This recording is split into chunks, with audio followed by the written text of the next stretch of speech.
Welcome to Tipping Points episode 35, Reclaiming Knowledge, Reshaping Impact, How African Researchers Can Overcome Local Challenges to be Part of Global Conversations. I'm Sally Archibald and I'm really happy to be facilitating today. Tipping Points is the webinar where we ask key questions about how to preserve biodiversity while balancing conservation and development. The webinar series is an initiative of Oppenheimer Generations Research and Conservation, and these webinars usually take place on the last Thursday of the month at 1 p.m. As I said, I'm Sally Archibald. I'm a principal investigator at the Future Ecosystems for Africa program at the University of the Witwatersrand. I'll be facilitating this episode of Tipping Points, and I'm really pleased to be here with you today. Because today we're going to discuss some of the hard realities of undertaking globally significant research from Africa. We're going to hear from researchers living and working in Africa who are grappling with this on a daily basis. We're excited to hear how they navigate the space, and we look forward to hearing the responses to some of your questions. So please, there's a Q&A function in the webinar, and don't hesitate to drop your questions there at any time, and we'll do our best to answer as many as possible during this session. Just before we meet the panelists, to make everyone aware that this session is being recorded, and it will be available on the Oppenheimer Generations Research and Conservation YouTube channel. This is also where you can catch up on any webinars that you may have missed. I encourage you to sign up for the quarterly newsletter from OGRC and stay tuned into all of our social media channels so you don't miss upcoming webinars and announcements, including the OGRC conference, which is happening next month. So we're really excited to have such a good turnout today, and many of my colleagues have mentioned that they're pretty interested to engage in this conversation. So please continue to introduce yourselves and engage in the chat box. But now I'm really pleased to introduce to you our panelists. We have Mohammed Armani, a lecturer at Nkomo University of Science and Technology in Ghana. We have Andrea Webster, who's a postdoctoral researcher with the Mammal Research Institute at the University of Pretoria. And we have Merlyn Nkomo, a conservation biologist and an ornithologist currently undertaking her PhD with the Fitzpatrick Institute of African Ornithology at the University of Cape Town.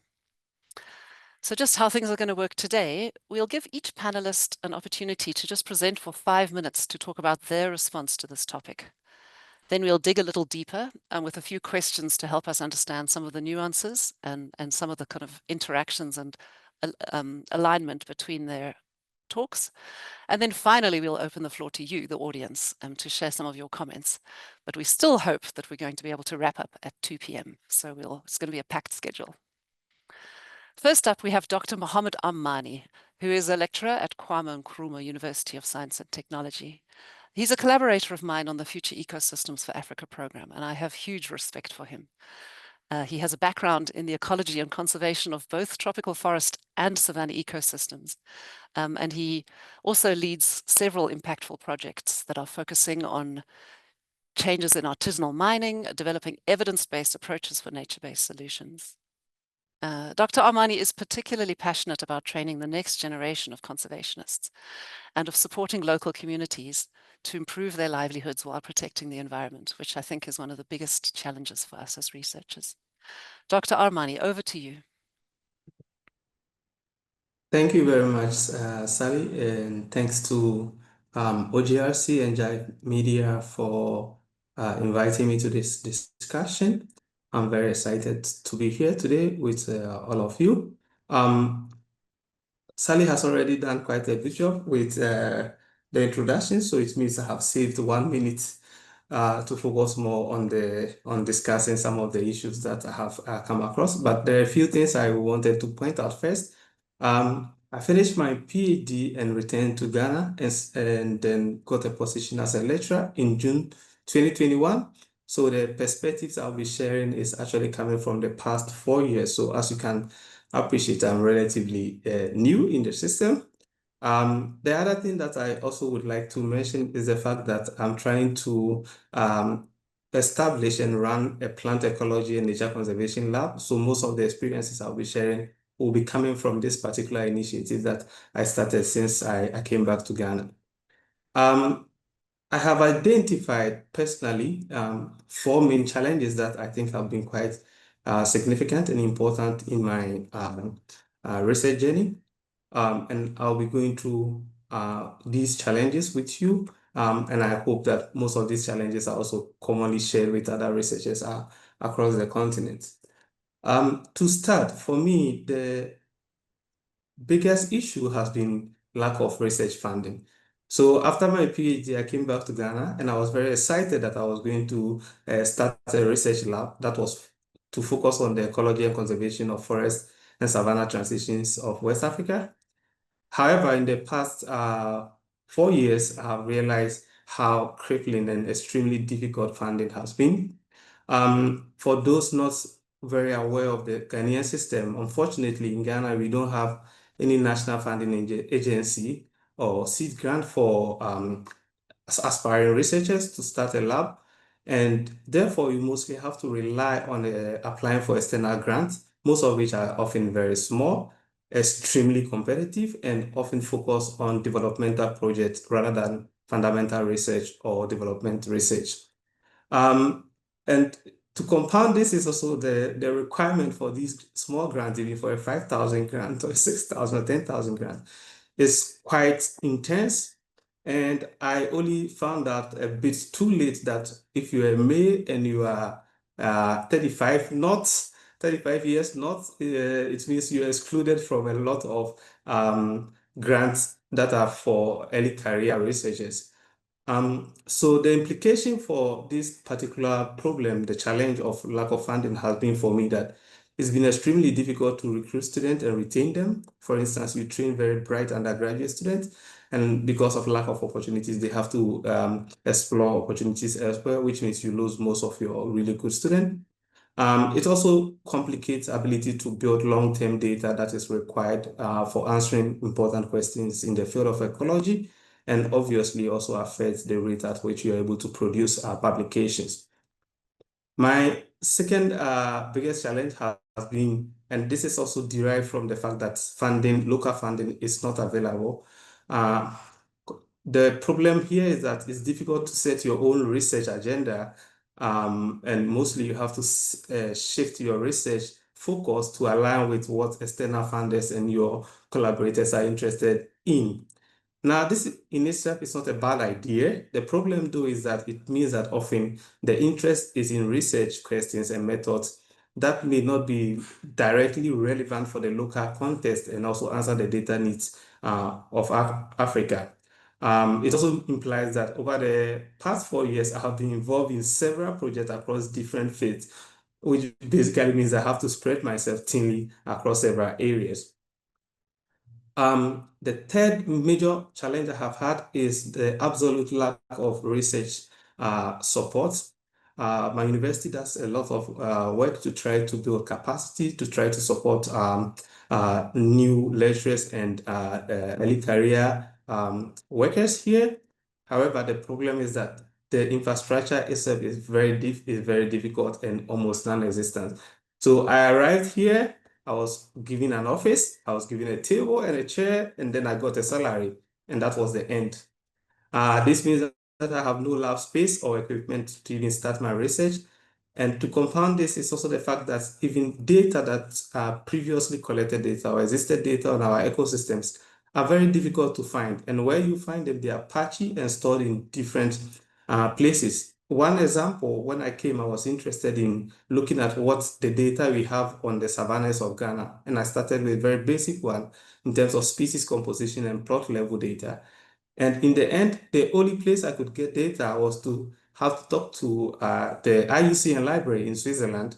That took me months before finally they could send me a couple of the report that they have produced previously. So this really affects your efficiency as a researcher, because when you get back, you want to synthesize what is already there to be able to derive and define a new agenda. And without the infrastructure and without the existing data, this becomes very problematic. The last major challenge I have faced is the fact that our universities, we are required to do research, but actually the teaching is very heavy on the teaching. So for instance, I'm teaching 2 to 3 courses per semester. I have to supervise about 6 to 10 students throughout the year. And actually, I think I'm pretty lucky in this regard because I know people who do much more than this. I also have to perform other committee duty, journal reviews. And coupled with this is the fact that the salary condition is also very low, which means you are basically forced to take on other responsibilities or job opportunities like consultancies to be able to stay afloat. And this basically affects your risk, the time you can allocate for research. It also affects your competitive edge because after PhD, you have this excitement, you have this momentum that usually burns out because you have to juggle with so many things. But in spite of all these challenges, there are a few things that you can do that I have tried. Some of them is still work in progress, so I cannot really claim to have been successful in this regard, but I will share a few of these perspectives with you. For me, the first thing that I have realized seems to work for African researchers is for you to create a good mix of collaborators. The collaborators will have different interests and different willingness to allow you to influence the research agenda. Having a mix of them actually helps a lot because there are places you can influence, there are others you cannot influence at all. And that has been very helpful to me. But I must say that even for that to work, it takes special people. You have to have some special support, either internally or externally. So in my case, I have been very lucky to work with the FIFA program through Professor Saliachiba. And I have also been very fortunate to work with Professor Kalasteva previously at Yale University, where I had a bit more opportunity to influence the research. And on one project that I have also worked with engineer Raphael in Italy. In this, by juggling with different collaborators, I have been able to define some aspect of the research that I can lead, that I'm very passionate about, whilst also supporting the implementation of others. A second strategy that I have adopted involves leveraging existing data in published literature and peer literature as well. In fact, I've realized that one of the biggest untapped area for data collation to generate new knowledge sits with the NGOs. So as you know, the NGOs in Africa are very well funded and they have multiple projects that they implement. The problem is that often the type of data they collect sits in their reports, never published, so we don't get access to them. And also sometimes the data collection pipeline they use might be different from what will help a researcher. So I've been building collaborations with NGOs using data from previously implemented projects and also working with them to actually define new data collection protocols that allows us to extract more information from projects that they are currently implementing.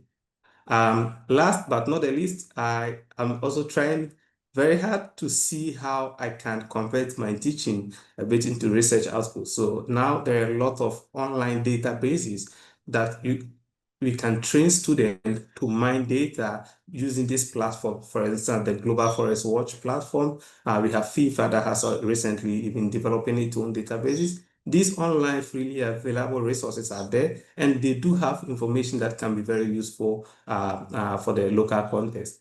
I have also already tried to define a couple of research topics that students continuously work on in different sites during different years and during different seasons. So in that way, I can locally student-led initiative can lead to data collection across multiple scales. These are a few of the solutions I have tried to adopt to be I will see how successful I'll be in the next couple of years, but now this is what we have tried. Of course, this effort may not yield the grand transformative science that I aspire to, but they represent for me strategic steps that build student capacity, bridge critical data gaps, and lay the groundwork for Africa to make stronger contribution to ecological knowledge. I think at the continental level, we have to address the issue of funding, infrastructure, agenda setting, and also the workload. But at the individual level, we can try some of the methods that I'm using. I'll be happy to hear from other people. And this is a picture of the research group that I have started. There are a few more members, but they are not here. Thank you very much for your attention. Thank you so much for that really inspiring talk. It's clear that you're having to bridge so many worlds, bridge different disciplines, bridge like basic science, which is your passion, together with bringing in kind of the applied research that the funders need and the consulting work that helps bring in the money and be on the ground. And it's really inspiring to see how you manage to turn these challenges into opportunities. Let's just to remind everyone, if you have any comments or questions to ask Dr. Armani, please put the questions in the Q&A and Mohammed will try to answer them as we go. But we'll move now to Andrea Webster, a postdoctoral researcher with the Mammal Research Institute at Pretoria University. Her research is interdisciplinary, and she uses non-invasive methodology to investigate the impacts of environmental pollutants on wildlife communities, with the goal of translating and applying this into conservation management and policy frameworks. Go ahead, Andrea. We're keen to hear what you have to say. Thanks very much, Sally, and thanks to OGRC and Jive Media for inviting me to participate in this. I think that conversations around the role of South African research knowledge and the impact we can have in global conversations are essential for changing the narrative. And I'm really glad to be a part of having that conversation. So I, similar to Mohammed, have put together just a few slides on the thoughts that I've had around this and some of the struggles that I've had to deal with as a postdoc. So I guess the first key issue that I've had is learning to navigate the research space as a mature postdoctoral research fellow. People sort of look at me and think, oh, well, she's an old hat already, she must know how things operate. And as an early career researcher, I've really struggled to integrate myself into the student space to learn, and then from moving from that into a more sort of senior role where I'm able to then supervise students and influence younger researchers. One of the other challenges that I've faced is trying to discern and figure out which skill sets I need to develop. I think a lot of attention is given in academia to developing hardcore scientific skill sets, but not much is given to developing the soft skills that you need to communicate at different levels and communicate with laboratory practitioners and community members to make your research more impactful.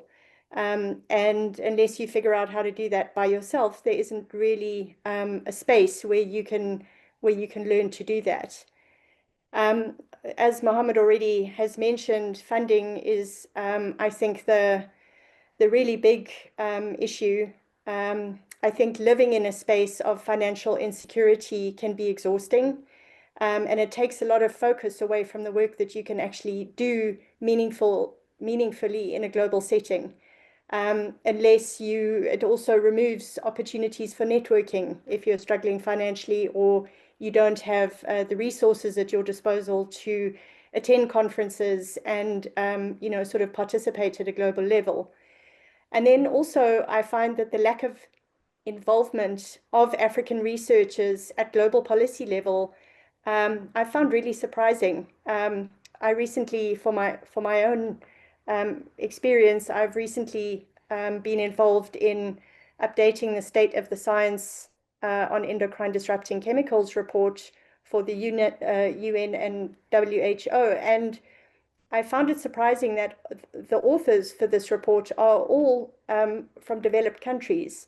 And although some of the authors have tried to involve researchers locally, very few actually have the capacity to be involved at the level necessary to make a valuable contribution. And I found that really, really surprising. If we're looking at sort of global solutions to these really big issues that we're trying to solve, how are we not even engaging at a local level? So that was really surprising to me. So some of the ways that I've been able to deal with navigating this space is that I've been very fortunate to have a very, very supportive mentor. And I've also worked with other very supportive collaborators who have also, in their way, been mentors. So they haven't just been collaborators. And I found that I've learned a lot about navigating this. I think what for a lot of early career researchers can be a very scary space, moving from student into more professional environment. But I've aligned myself and and been very fortunate that I've had the support of very generous mentors and very generous collaborators. I think developing skills that allow you to recognize the difference between what might be an opportunity and what might just be extra work. I haven't got the balance right yet. I just mostly do extra work and have a few opportunities in between. But I think recognizing where the opportunities for making a global impact are is a skill that you need to develop. And I also feel that with a lot of the struggles that African researchers deal with,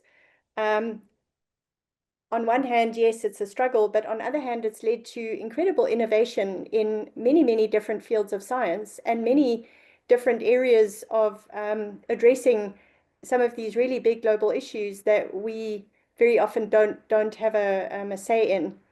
I've learned that resilience is probably the most important thing. It's not really about how clever you are, it's about how much you can put up with and how far you're prepared to go to get what you need done. And then one of the things that I've also learned from one of my collaborators is you don't always have to collect your own data. And this is something that can save a lot on research costs, especially when you're mentoring honors level students. You know, use existing data sets, combine them in different ways that maybe haven't been thought about before, and according obviously to whatever discipline it is you're studying. But I've found that certainly to be something that has been a game changer for me. And then just moving forward, I think that African researchers have we are ideally placed to be collecting the most incredible data sets. And I think that our currency really is in our understanding of local context, that we can use to leverage global conversations, that we can use to sort of leverage our input and our knowledge and our expertise, and how we can contribute to these big conversations. And the last thing that I would like to just say is that I think we need to change the narrative around capacity building and try and call it more sort of capacity sharing. I think there's a lot of capacity in Africa and in other developing countries, but I think there's this narrative that we need to build capacity. We have the capacity. What we need is the support to develop that capacity, and for that capacity to actually be seen in a global arena in order for us to make any kind of meaningful contribution. So those are my lessons learned and what I have to say. Thank you so much. That's really inspiring. I think your comments about extra work versus opportunities probably ring true for many people in this audience and highlight the challenge of being, you know, like at an institution that might not recognize the value of participating on a global stage or give you the kind of time and space to do that. And yet you know that that's the really important thing that you need to do if you want to have your voices heard. So it'd be good to have some more just chats about that. In the Q&A, please feel free to give your comments and we'll pick up on them later. And also when we have the questions and the discussion between the three speakers. But let's move swiftly on to the final speaker, Merlyn Nkomo. She's a conservation biologist and an ornithologist. She's from Zimbabwe. She's a Mazawu Institute Fellow and an OMT Scholar, and she's also an alumnus of the Mandela Rhodes Foundation. Merlyn is a conservation leader, and she really aims to bridge the gap between science and communities for protecting biodiversity. And I think that's a sort of common theme among all of our speakers, is their passion for this. Merlyn is passionate about transformation and creating spaces of learning and mentorship for young people and for women. She's currently pursuing a PhD in conservation biology at the University of Cape Town. Take it away for us, Merlyn. Thank you, Sally. Thank you. I hope I'm audible, and I will be sharing my PowerPoint right now. So the past speakers have already elaborated on things we probably all relate to in the audience and on the panel. I will speak much on what I think is the reasons and the way to provide urgently needed conservation leadership to address these problems. And we're talking today about how Africans can contribute to global knowledge. And that implies that there's a global discourse that global citizens are contributing to. So I found myself asking myself, are we really part of the global citizenry as Africans if we continually have to be asking ourselves these questions? And why we find ourselves in this situation, obviously, is the historic legacy of colonization that we cannot run away from. This legacy is that it shifted epistemic authority, it elevated Eurocentric models and worldviews, and it shifted them into being what is the universal standard of thought. It created ideas, this idea of global knowledge centers that are based in the global north, what we think of as universities, the universities, the think tanks, the media empires, and the world today, even Africa, even ourselves as we sit today, think of these universities as where real authoritative knowledge is created, these think tanks as places where real knowledge is interrogated and is refined, and the media houses or media engines as how authoritative knowledge is disseminated, such that when you want to believe something, you want it to have come from Oxford or Cambridge or Yale. When you're talking of a real collaborator, you want to be talking about somebody from a think tank in the US or Yale or somewhere like that. When you want to believe or find something authoritative, it has to be from a media house in the global north. Also, the legacy we have now is that access is restricted on Africans. The legacy of colonization is that the South became open. There's unfettered openness of the South to the North, but a closing of the North to the South. And you find that the world is the least open to Africans. And unfortunately, Africa is the least open to Africans. It also created economic models that we find ourselves in today.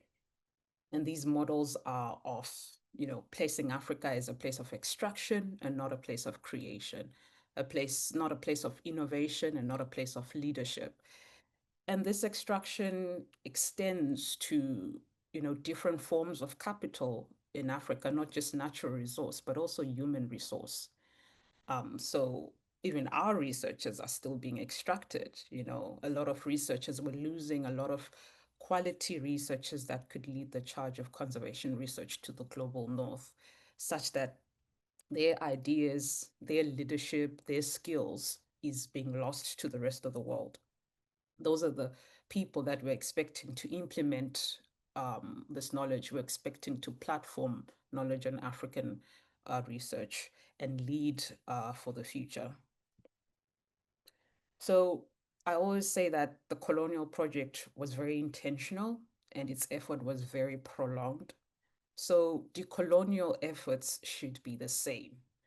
The word decolonization is not political, and decolonial efforts should not be a political moment, but a prolonged and intentional effort.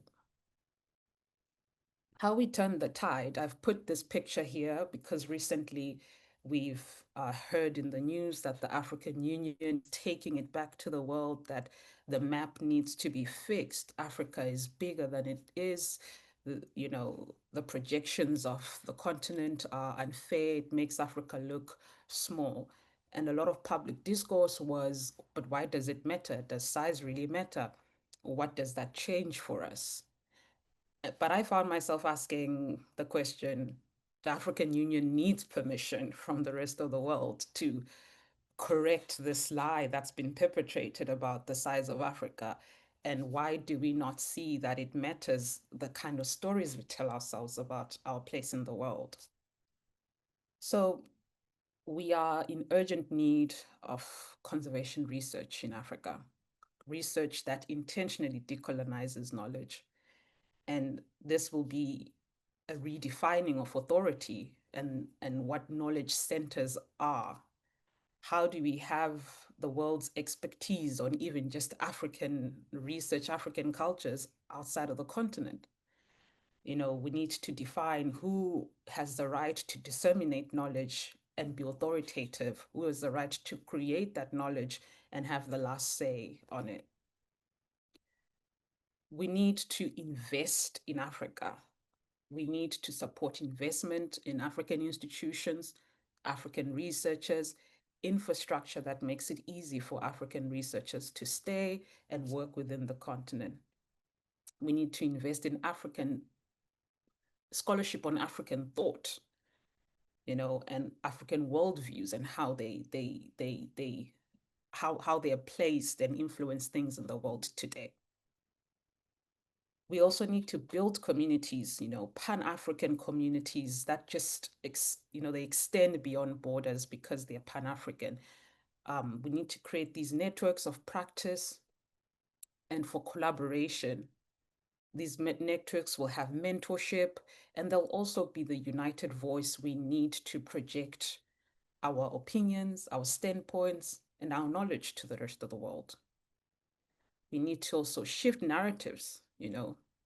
We need to shift the narrative and view of Africa as being a problem place, but to also the place of, you know, solving those problems. We need to promote and uplift innovation and intellectual leadership. Because at the end of the day, who we are is but the stories we continually tell ourselves.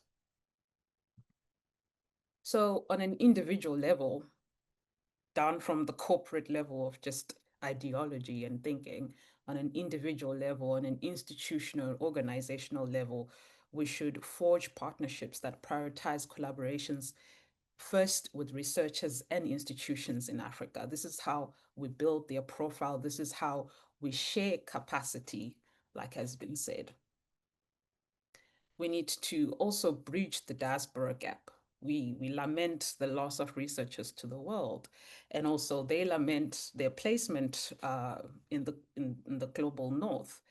So we need to bridge that gap, leverage their skills, leverage their access to, you know, these global centers of knowledge, these very well-resourced research centers elsewhere in the world.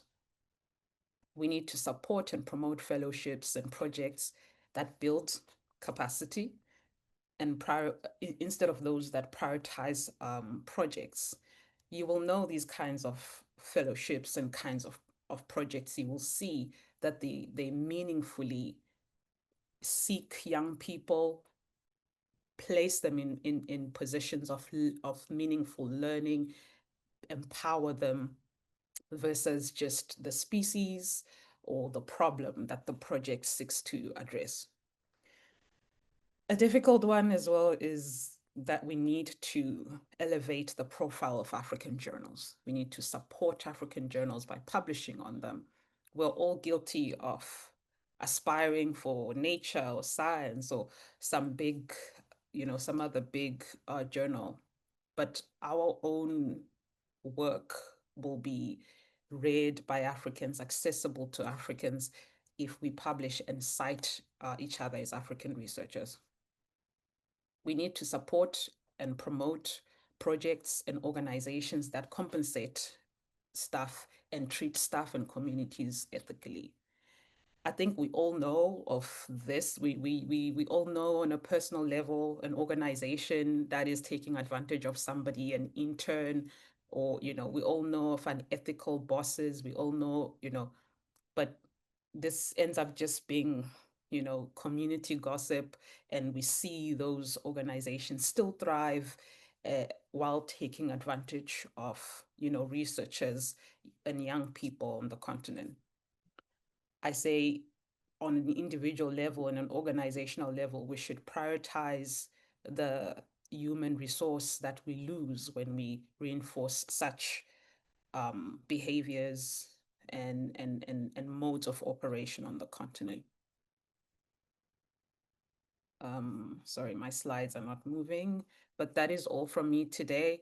There's a lot we could talk about. I hope we have enough discussion time to delve into these issues more. Thank you. Great. Thank you so much, Merlyn. So let's just take some time to reflect a little bit on some of the things you brought up. I think one of the things that comes across to me is that despite the challenges and the inequalities that are mentioned by all three of our panelists, you're clearly all passionate about being here and using your positions as researchers in Africa to drive change. So let's get into exactly how you can do this. You've all mentioned important collaborators, the importance of collaborators and mentors. So let me start with you, Andrea. Do you find a difference in how you engage with scholars on the continent and internationally? How do you feel about collaboration on the continent as one of the ways that you could build a stronger voice? And how do your relationships with the international researchers differ? And how can you kind of navigate that space?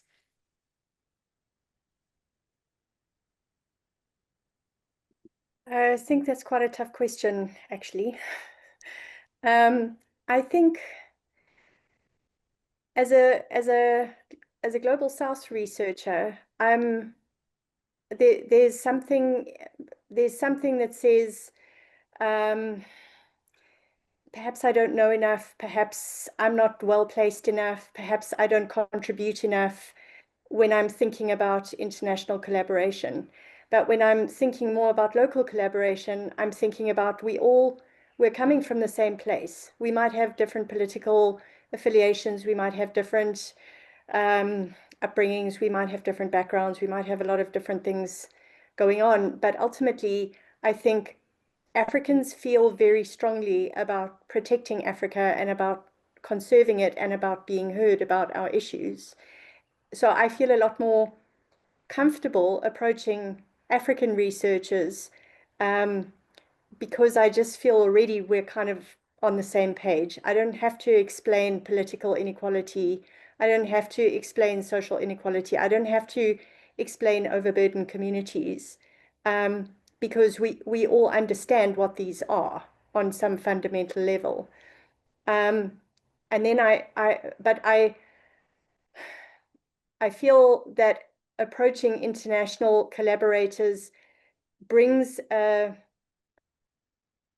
I don't know, maybe just a more mature understanding of a lot of the processes that are maybe investigated, certainly from my perspective. And my field in ecotoxicology and endocrinology, I don't feel like I have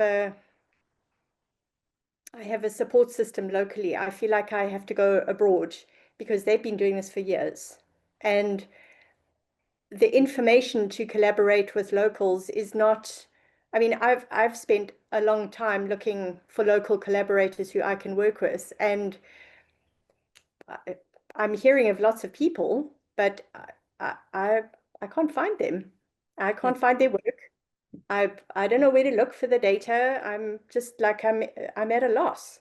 So I've built a support network for my own sort of growth and my own development internationally rather than locally. But I would love to collaborate more with local people dealing with the local issues that we're actually facing here. Yeah, great. Does anyone want to respond? Merlyn, you brought up the diaspora, our African colleagues who are actually working in international institutions. Anything you'd like to say? Yeah, I think the diaspora is important because I'll take from my own experience starting out, not that when I wanted to become one of those diasporans, I became quickly frustrated by the fact that coming from an African, background and institution, you would have to really start from bottom up. And the global north has made a lot of strides in the field of ornithology where I am, and in a lot of other conservation fields, such that some of the research work and questions being asked, if you look at it as a scientist from Africa, a conservationist from Africa, it almost looks very privileged to be asking some of those questions, given some of the existential research questions we have in Africa, some of the really urgent problems we have in Africa.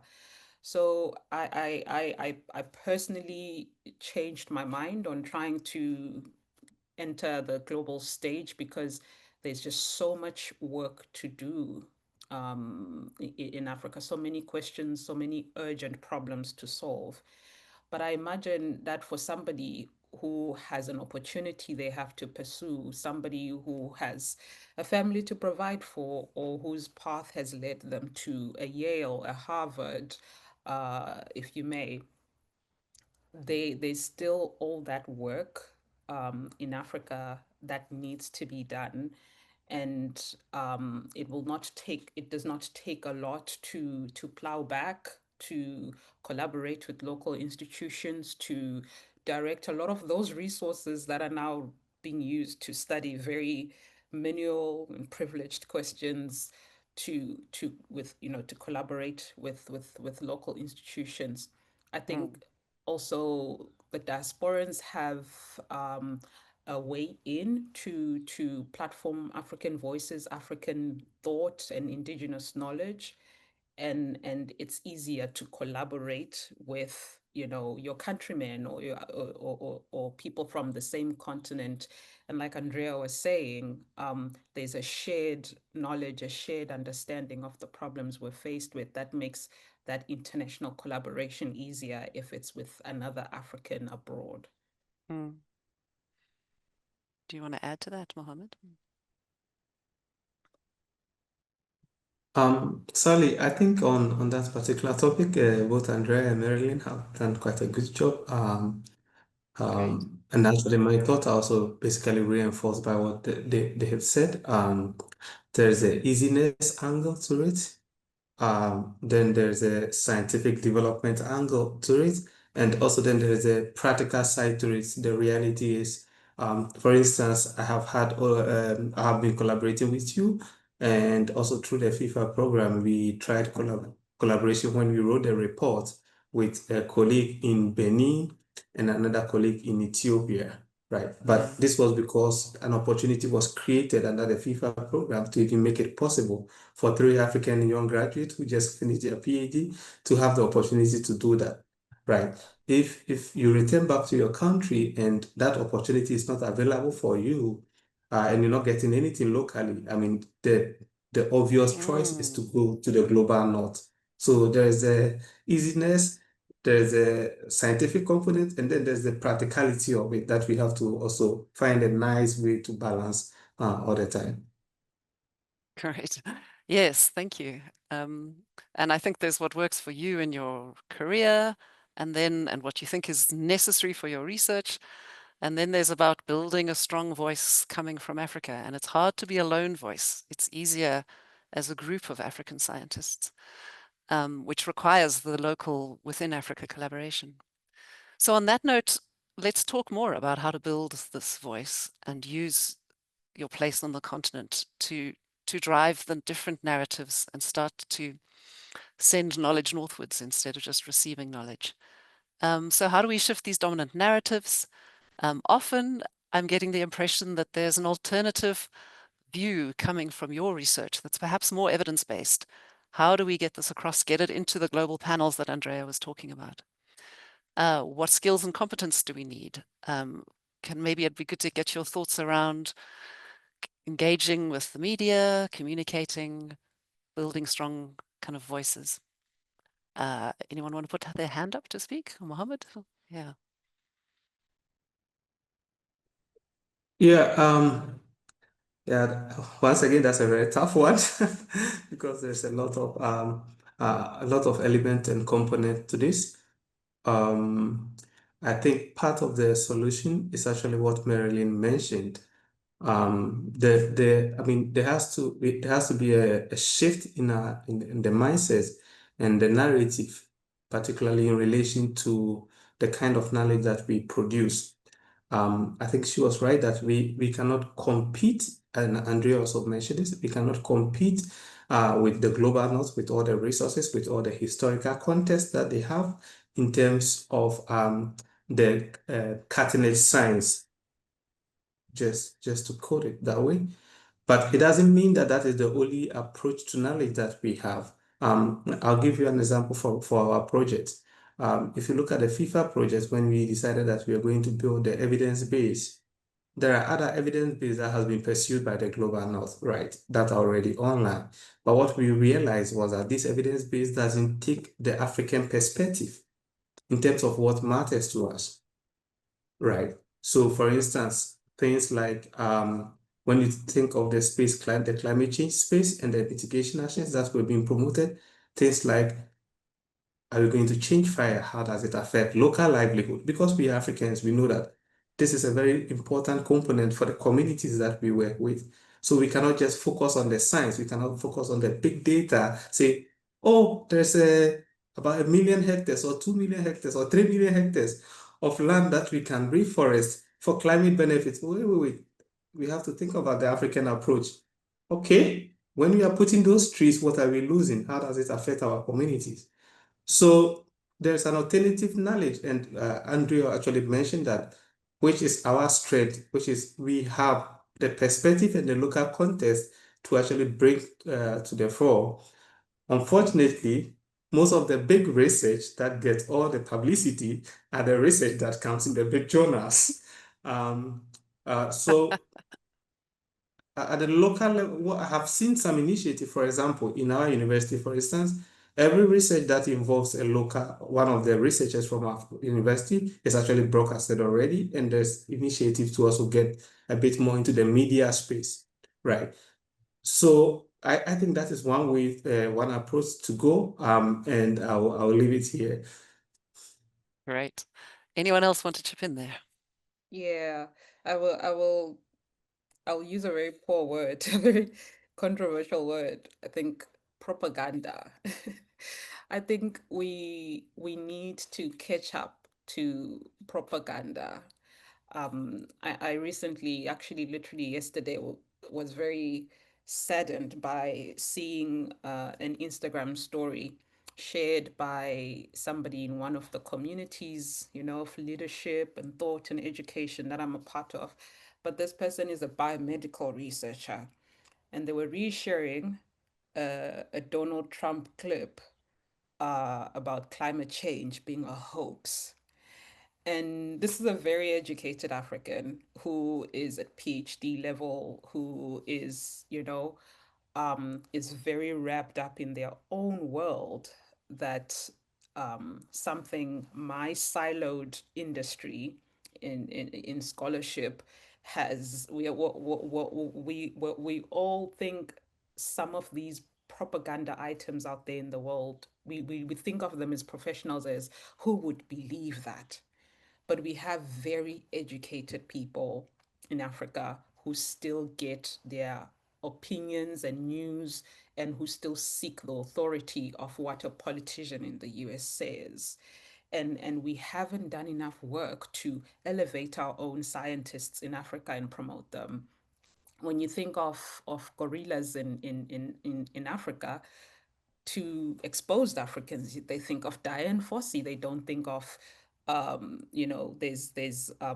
have our own African gorilla researchers that we're not elevating their opinions, their, relatability to Africans.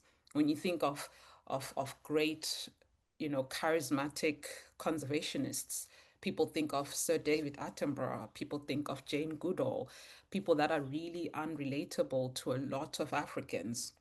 And we work in our research groups, and we do not prioritize having somebody that translates that research to bite-sized chunks on social media and things that people can relate to. So yeah, I think we need to be propaganda wise and share our knowledge in impactful ways.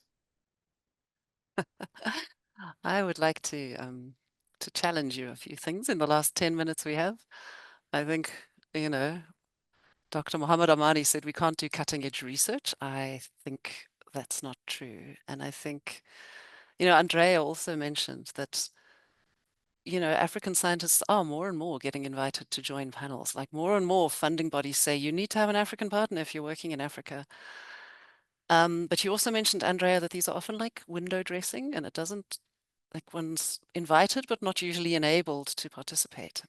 But let's turn the tables a little bit and say, like, given that there is quite a lot of recognition that, African researchers need to be enabled to be working at the highest level, doing cutting-edge research and part of these panels, what advice would you give to young African researchers? I'm going to give you all, we've got sort of 10 minutes left, so I'm going to give you each like maybe 2 minutes to give your message to the next generation of scientists, and then we'll wrap up. Would you like to start, Andrea?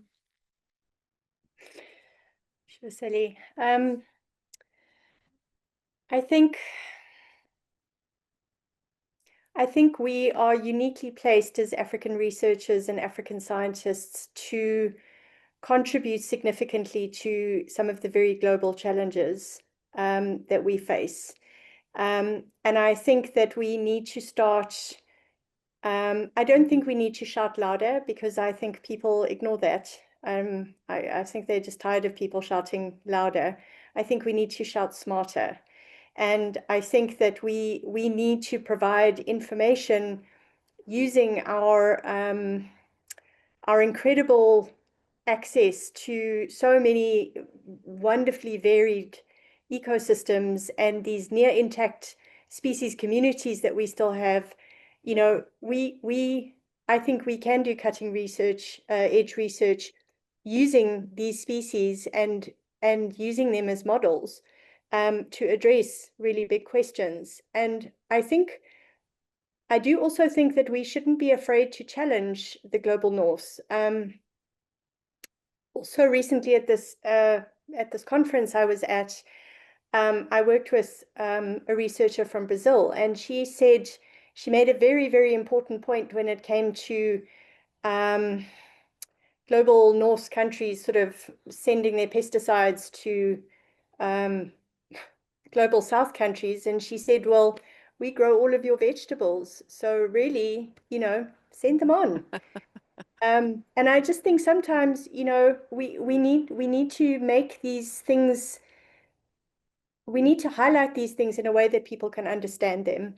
And I don't think that just speaks to speaking to each other in the global south. I think it's also about calling people out in the global north. So I think we just need to speak to each other more, actually, a way that we can understand. And we have to find ways to understand each other. Great.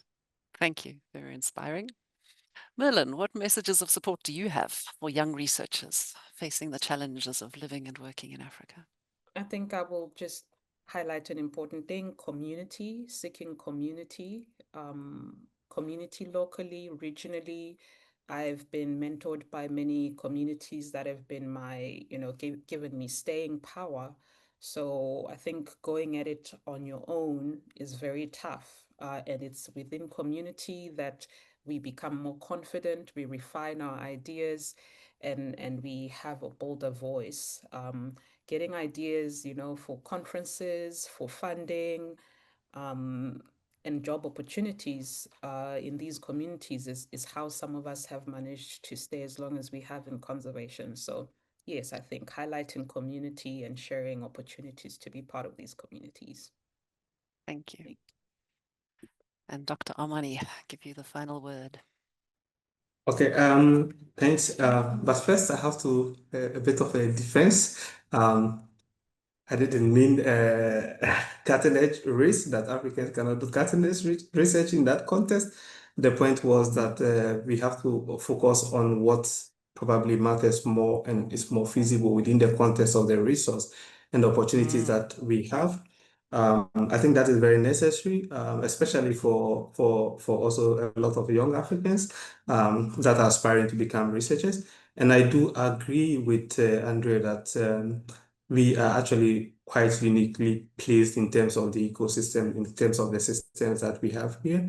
So the Africa is a very good and great grounds for research And I think the opportunities will continue to expand as much as possible. I think the other thing we have to also emphasize, as we all the panelists have mentioned, is the difficulty with doing research in Africa. So, and I think Andrea actually captured that.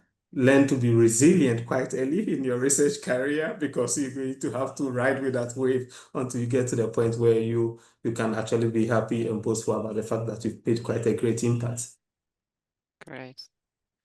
Thank you. Good point. Yeah, we don't need a lot of resources to do cutting edge research in Africa, because we have so many cutting edge research questions that we need to solve.